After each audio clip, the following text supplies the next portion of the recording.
Welcome to the World Buzz Bulletin. Tonight we begin with urgent developments out of Sudan, where the World Health Organization has confirmed that more than 100 people have been killed in a devastating attack on a hospital. This facility, already struggling under weeks of violence and shortages, became the latest victim of a conflict that continues to escalate with tragic speed. Witnesses described scenes of chaos as explosions rocked the building, sending patients, doctors, and families scrambling for safety in the middle of already overwhelming conditions.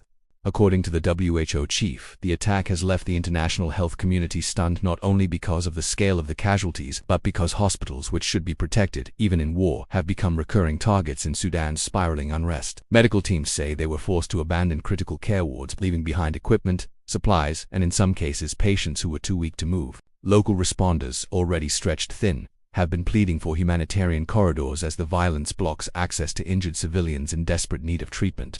The conflict, which has displaced millions, has now entered a phase described by observers as one of the worst humanitarian collapses in recent African history. Entire districts remain cut off from aid, communication is sporadic, and families are trapped with no clear path to safety.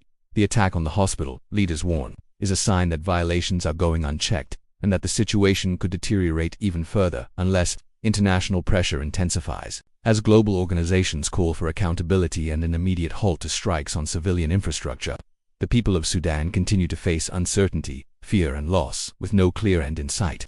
The WHO has urged world powers to treat this latest assault as a wake-up call, stressing that protecting hospitals is not optional but a fundamental requirement of humanitarian law. Thank you for watching the World Buzz Bulletin. Stay informed, stay safe, and we'll keep bringing you the latest updates from around the world.